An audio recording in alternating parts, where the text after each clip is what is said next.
You start acting the fool while you're out there in the free world. I'm going to take the free world away from you, Mr. Parker. Mr. Proctor, do you understand me? I hate that we met on these terms, John. I'm sorry, what was I that? said I hate that we met on these terms.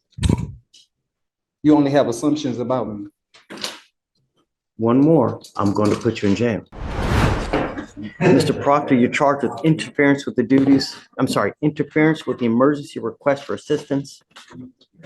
You're also charged with assault bodily injury. You're facing up to a year in jail and or a $4,000 fine on each of those cases. We're going to do probable cause. You have the right to remain silent. Anything you say can or will be used against you. You have the right to have an attorney present. If you cannot afford one will be appointed to you, sir. On June 29th, 2024, officer responded to a disturbance call in Harris County, Texas. Arrival, the officer met with a defendant who stated that she was assaulted by her cousin at her residence. The cousin was later identified by her Texas driver's license or by his Texas driver's license as Dylan Proctor White.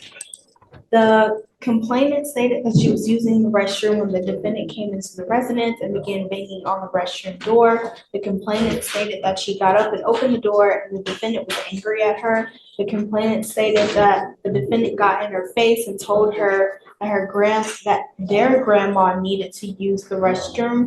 The complainant stated that she didn't know, and the defendant got more upset and began punching the complainant several times.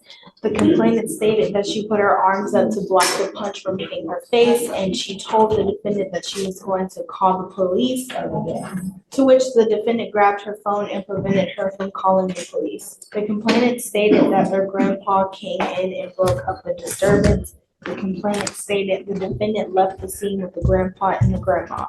The complainant stated that she's felt pain and discomfort during and after the assault. The complainant also has redness on her right arm. Okay. Now, can you tell me what kind of criminal history Mr. Proctor White has? Is he on probation or parole? So I see, it looks like a burglary of a motor vehicle from 2017, an unlawful carry of a weapon in 2017, activity in 2017, and also in 2016. Mr. Proctor, I'm going to find that there's probable cause to go forward on both cases. I'm now issuing a protective order. Why are you looking over there? There's no reason for you to look over there. You look at me. Do you understand? I understand. I'm just waiting on you to tell me it's my turn. You understand? You will respect me. You will respect the court. And I don't need any superfluous argument out of you. I'm ordering you now as a condition of your bond not to consume illegal drugs, any kind of dope, any kind of alcohol, and I'm ordering you not to be in possession of weapons. I'm also ordering you as a condition of your bond not to have any contact with this complaining witness. Do you understand? Yes, sir. I will do everything in my power to protect every single person of Harris County. And if that means locking you up, I'll do it in a heartbeat. What do you do for a living? I own a construction business. How much money do you make a month? I was making up to probably about $3,000 to $4,000 a month. But now, since these false allegations have been brought up against me, now I have been displaced from my home. That's my home. And other things of that nature that go around those things, that go with my address and all the people that with my business, my grandfather, other people that helped me with my business. Those people have been stripped away from me as it was supposed to be. I'll provide you a lawyer today. The only thing I want to know is I want to make sure that this complaining witness is protected. That's all I want, and that's all. Stop. I want you to listen. That's all I want. So I will provide you a lawyer today, and then I'm going to have the state reach out to the complaining witness and to see who all wants to have contact with you, and then whoever does, then we can modify the order to that liking. All I'm telling you now, don't smoke dope. Don't pick up any new cases. Otherwise, I will put you in jail. You got out of jail because we gave you a free bond. You will not get another one. You understand? Yes, sir. Okay. Please. Page 17. I know. It's a cousin, but you charged it as a garden variety assault. I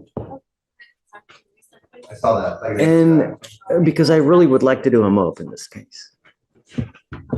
But no family member allegation. What do you think about that? Well, so on the language that we visited, any offense involving family violence, and we looked at the family violence definition, which could be assault. So it's valid, but it's not, the cleanest, but it's valid. It's a valid law if you issue it. Steve, sir. Okay, can you file it for me, please? You mind? Good morning, ma'am. Ma'am, you're charged with criminal mischief. You're facing up to 6 months in jail and or a $2,000 fine. We are going to do probable cause. You have the right to remain silent. Anything you say can or will be used against you. You have the right to have an attorney present. If you cannot afford one, one will be appointed to you. On August 27, 2024, officers were dispatched to a criminal mischief in progress at an apartment complex in Harris County, Texas. While en route to the location, the caller had admitted to breaking the window. Officer arrived on the scene and made contact with the defendant. The complainant on the scene stated that he and the defendant had been in a previous dating relationship for 1 year. The complainant stated that he had texted the defendant for her to bring his daughter because he had not seen her in 2 weeks. The complainant stated that the defendant had arrived. The complainant stated that the defendant had arrived in his apartment and gave him his daughter. The complainant stated that the defendant showed him a photo of hydrocodone and that she appeared to be under the influence of something like that. The complainant stated that when the defendant went back outside of his apartment unit, he closed and locked the door. The complainant stated that the defendant used a screwdriver to try and break open the lock to his apartment front door. The complainant stated the defendant then broke his apartment window next to his front door. The defendant also crawled through the window and entered his apartment without his permission. The complainant states that he told the defendant several times to leave his apartment and she refused. The complainant stated his window was valued at $100. The complainant had cell phone video footage of the defendant breaking the window and entering. Black pliers with a blue handle were recovered at the scene. In the cell phone video, the pliers were seen in the defendant's hand when she broke the window and entered the apartment. Very lucky you're not charged with felony burglary of a habitation. Let me tell you. I'm going to find that there's criminal mischief, or that there's probable cause to go forward with your case. I'm ordering you now as a condition of your bond not to consume alcohol, illegal drugs, or unprescribed controlled medication. I'm going to randomly test you. If I find that you're using, I will put you in jail. You will not get any more PR bonds. Do you understand? I see that you have a lawyer. I will waive your appearance, but it's your responsibility to stay in touch with Mr. Coyne. You do have a lawyer, correct? Jimmy said it because he has a lot of stuff going on right now. Okay, just stay in touch with him and he will tell you when you have to come back to court. If he tells me that you're AWOL and you're not responding to phone calls, text messages, I will issue a warrant. I have my newborn baby there. I have the messages to prove that he told me to go over there so we communicate. Stop. Just talk to Mr. Coyne. He will help you out. He'll navigate this for you. I've got a bunch of DAs here. Everything you say, they're just going to use it against you. So now is not the best time. Okay. All I'm asking you to do is don't pick up any new cases and just stay away from this person. I need my daughter. How would you feel as a newborn daughter? Somebody that does those pills, and I have pictures, and I have a private investigator. Go to the family court. Don't take matters into your own hands because you're the one that's going to end up in jail. But if you go to family court, you present that evidence, you'll get the baby. The right way to do it is to go to the family court. All the money you're going to spend doing here, all this money that you're going to spend hiring Mr. Coyne and doing all this, that, if you would have hired yourself a family lawyer, would have gotten custody, and then when they start to mess with you, that judge will hold them in contempt or put them in jail or whatnot. Okay, you're not. Did you hear anything that I just said? I know that you're trying to tell me something. The wheels are turning, but are you listening? I'm listening, but you telling me I can't go around there? My newborn is there. That's who's been with me since day one. This person. If you want to get your baby, do it the right way, but don't have contact with this person. That's it. He has contact with me. It's my phone. Don't answer the phone. Don't answer text. I will put you in jail. I hope you listen. Talk to Mr. Coyne. He can help you navigate this thing.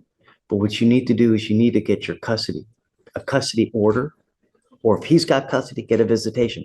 Every mother, every father should have access to their own child, no matter what. I don't care. Doesn't matter. You should have access, but you have to do it the right way. And that's getting either a visitation order or a custody order through the family courts. The judge's last point, go to family court, do it the right way, is the clearest piece of advice here. This isn't moralizing. It's a reminder that legal systems offer pathways, emergency criminal protections for immediate danger, and family court for custody and long-term solutions. Taking the law into your hands almost always ends badly.